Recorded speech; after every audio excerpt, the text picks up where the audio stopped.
Dear students, okay, so today class நம்ம என்ன learn பண்ணிக்க போறோம் அப்படினு கேட்டிங்கனா தமிழ் ஷார்ட்கட். ஓகேவா?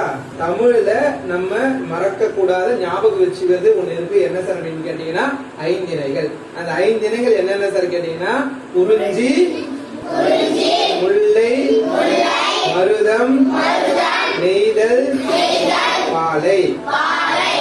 இத வந்து ஈஸியா ஞாபகம் வச்சுக்க முடியுது. பட் ஆனா இத சார்ந்த இடத்தை தான் நம்மளால ஞாபகம் வச்சுக்க முடியல. சோ அதுக்கான ஷார்ட்கட் தான் நம்ம பாக்குறோம். அப்ப அதுக்கான ஷார்ட்கட் என்ன சார் அப்படின்னா குறிஞ்சி எப்படி ஈஸியா அதோட இடத்தை ஈஸியா எப்படி ஞாபகம் வச்சுக்கலாம்னு கேட்டீங்க அப்படின்னா குறிஞ்சியோட கடவுள் முருகன்.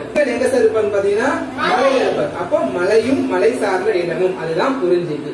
அதுக்கு அடுத்து முல்லை. முல்லைக்கு முள்ளு ஈஸியா ஞாபகம் வச்சா முள்ளு எங்க போனா போகும்?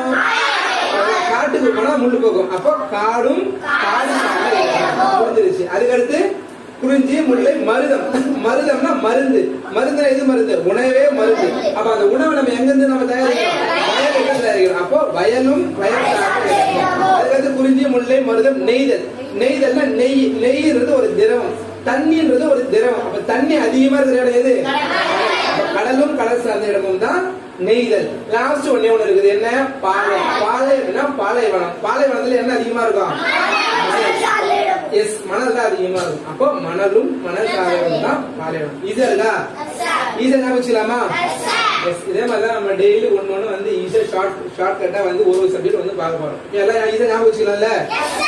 எஸ், நெக்ஸ்ட் கிளாஸ்ல ஒரு சூப்பரான ஷார்ட்கட்டோட நம்ம மீட் பண்ணலாம். ஓகேவா? Thank you, bye by.